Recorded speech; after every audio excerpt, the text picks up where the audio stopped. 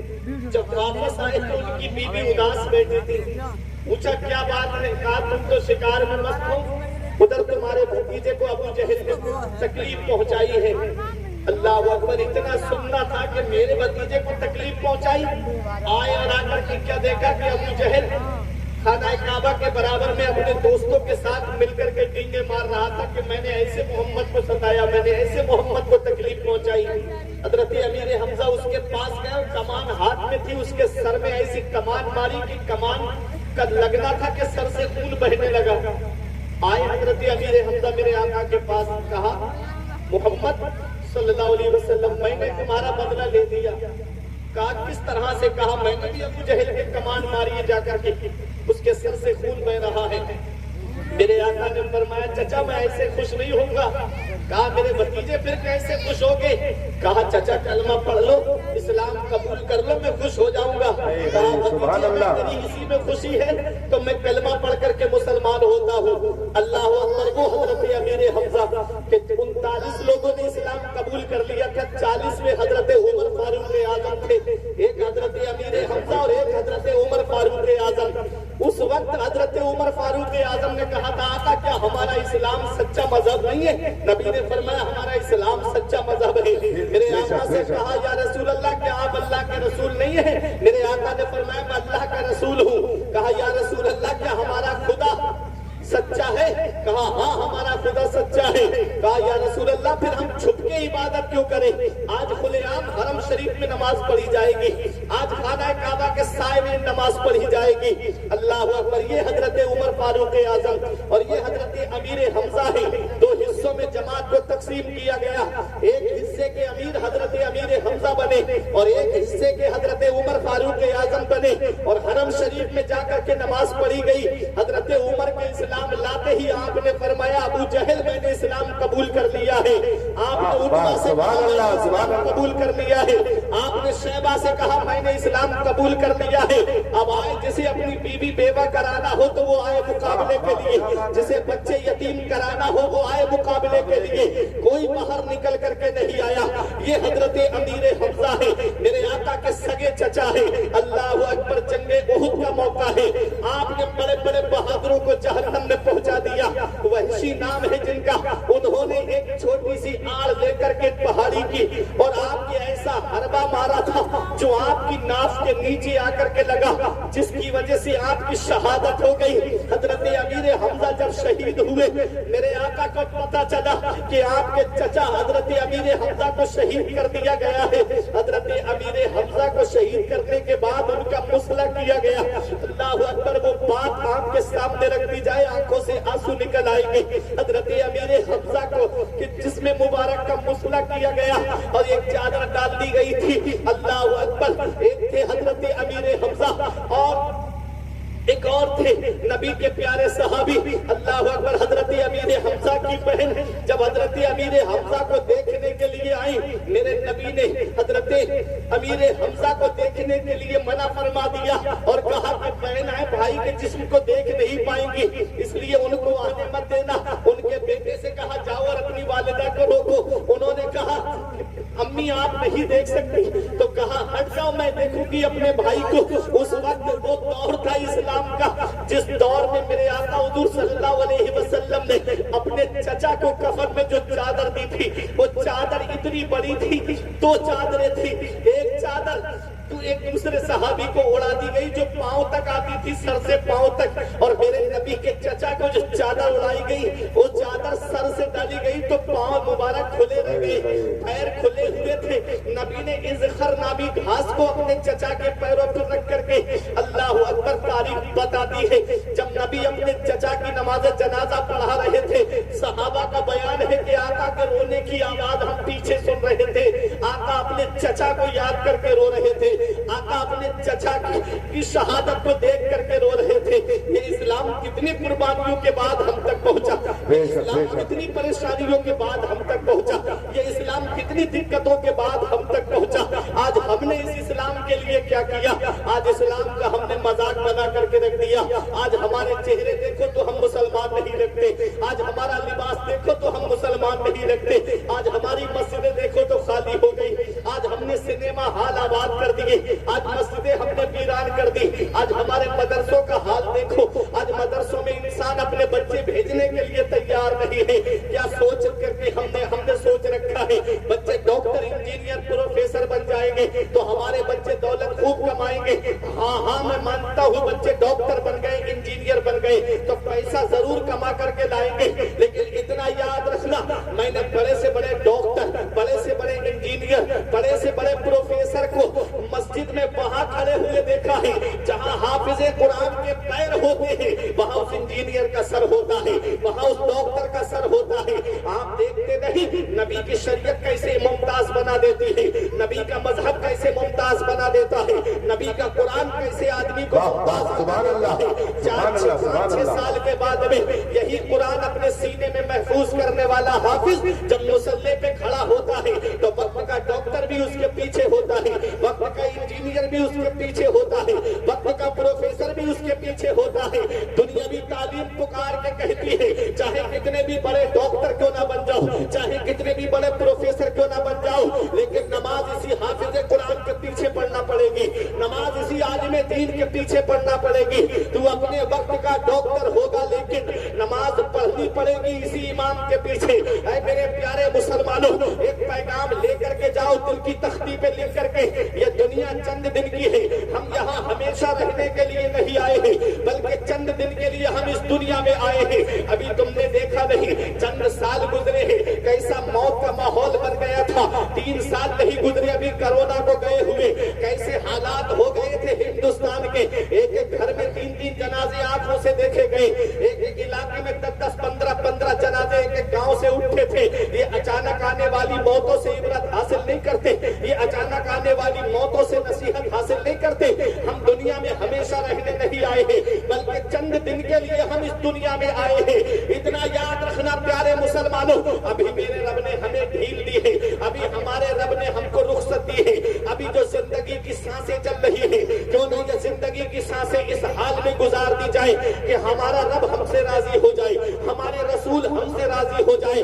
گانے سن کر کے دنیا سے مت جانا، فلمیں دیکھ کر کے دنیا سے مت جانا، ایسے کفریہ گانے چل رہے ہیں۔ آج جو جلسوں میں ہمارا دل نہیں لگتا، آج جو مسجدوں میں ہمارا دل نہیں لگتا، آج جو نمازوں میں ہمارا دل نہیں لگتا، آج جو قرآن کی تلاوت میں ہمارا دل نہیں لگتا، میرے آقا ارشاد فرماتے ہیں الغناء یمت النفاق فی قلبہ، گانا دل کے اندر ایسے نفاق اگا دیتا ہے، کما یمت الماء الزرع، جیسے پانی گھاس کو اگا دیتا ہے۔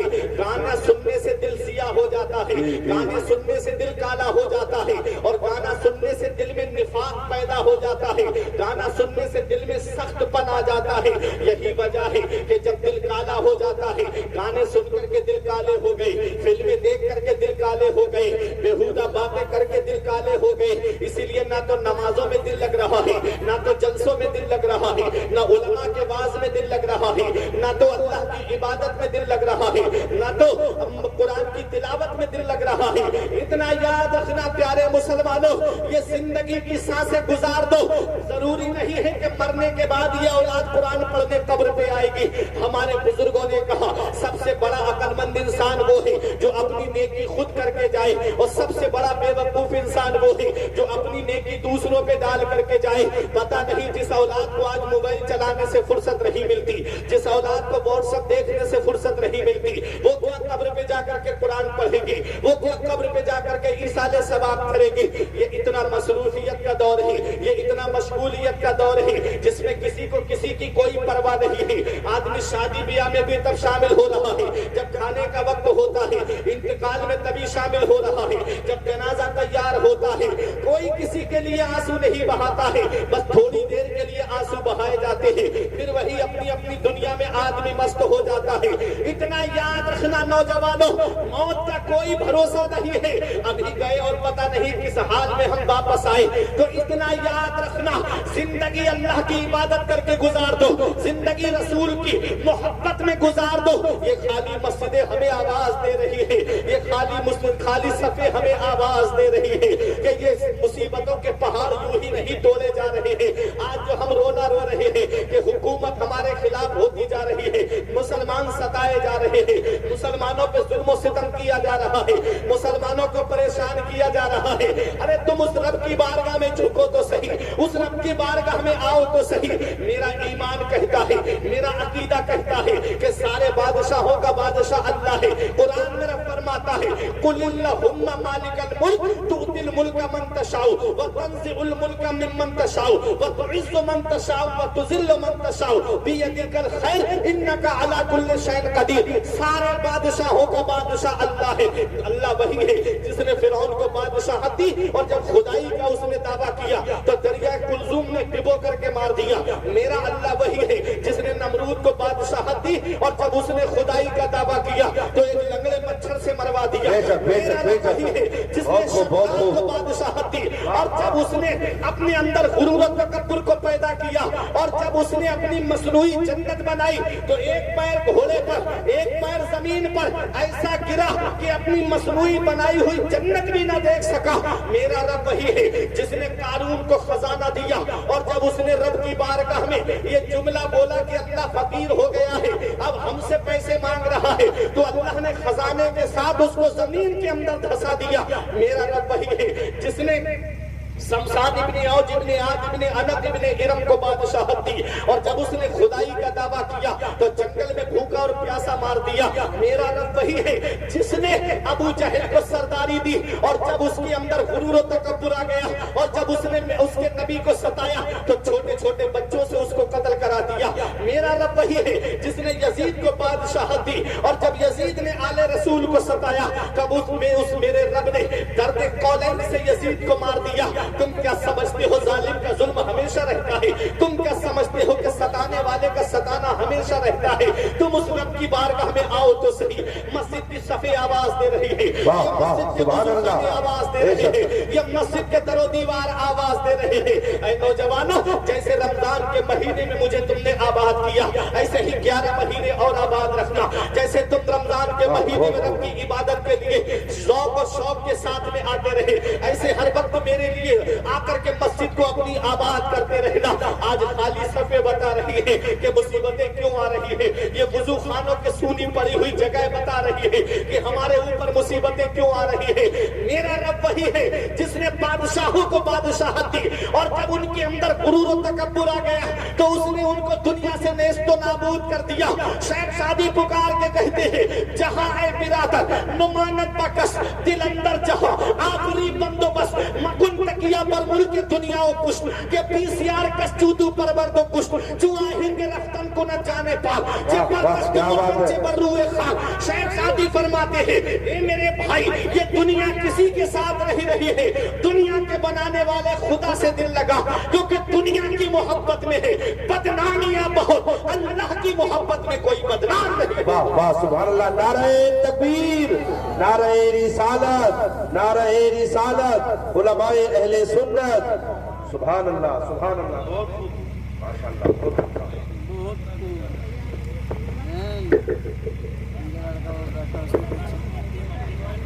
سبحان اللہ سبحان اللہ. میں تھوڑا دیکھ کر کے لایا ہے. بہت پیسہ خرچ ہوتا ہے. 3 چیزیں ناظم, مائک, مجمع, 3 چیزوں پہ جلسہ کامیاب ہوتا ہے. اس کی آواز بنا دو ماسٹر سے. کیا کریں گے آپ آواز کو روک کر کے؟ ان لوگوں تک آواز تو صحیح سے پہنچنی چاہیے.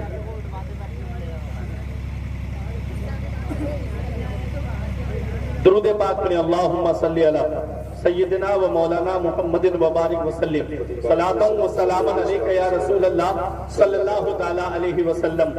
آج کے جلسے میں نوجوان زیادہ ہیں, میں بھی نوجوان ہوں, تم بھی نوجوان ہو. ایک پیغام لے کر کے جانا, دل کی تختی پہ لکھ کر کے لے جانا. یہ دنیا ہمیشہ رہنے کی جگہ نہیں ہے. ابھی ڈینگو بخار کا معاملہ چل رہا ہے. ایک گاؤں ہمارے بریلی شریف کے علاقے میں ہے, اس گاؤں کے اندر 35 موتیں ہوئی ہیں. کیا سمجھتے ہو دنیا میں ہمیشہ رہنے کے لیے آئے ہو؟